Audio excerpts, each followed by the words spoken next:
আমাৰ ৰেডি হৈ গ'ল ধনিয়া পুদিনাৰ সৈতে বনোৱা চিকেন টিক্কা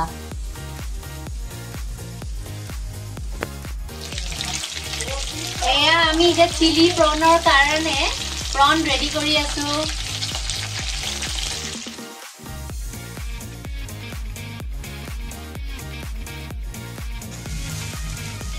फ्रेंड्स एया चाওক আমাৰ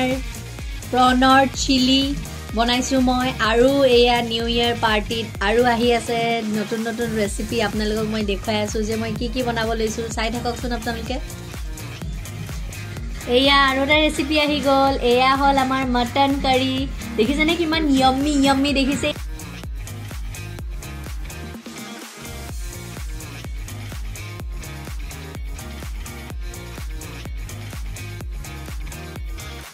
এয়া আমাৰ আৰু এটা ৰেচিপি ৰেডি হৈ গ'ল এয়া আমাৰ চিকেন ফ্ৰাই এয়া আমাৰ মাছৰ ফ্ৰাই ইয়াত মই বেসন আৰু ধনিয়া সকলো মছলা সানি লৈ এটো ফ্ৰাই কৰিছো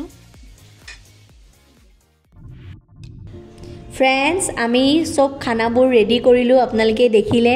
এতিয়া আমি এয়া খোৱা বোৱা কৰি উঠি জুই ফুৱাই আছো আৰু সবকে আমি নিউ ইয়াৰ উইশ কৰিম তাৰ পিছত আমি 1 জানুৱাৰী দিনাখন টেম্পল ভিজিট কৰিম আপোনালোকক এয়া টেম্পলৰো মই কিছু দেখুৱাই আছো আপোনালোকে ভিডিওটো চাই থাকক আৰু সবকে হ্যাপি নিউ ইয়াৰ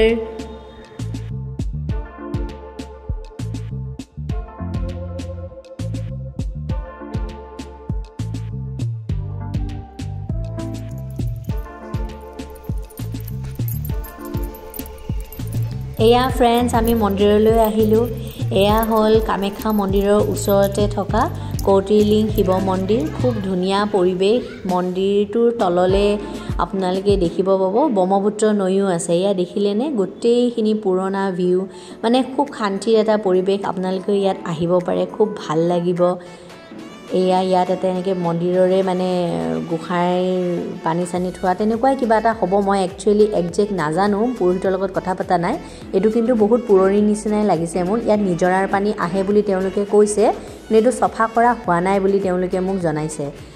এয়া দেখিছেনে সব ফালৰ পৰা খুব ধুনীয়া পাথৰ গছ গছনিৰে ভৰা এটা পৰিবেশ আপোনালোকো আহিব পাৰে খুব ভাল লাগিব খুব শান্তি আহিবচোন খুব ভাল লাগিব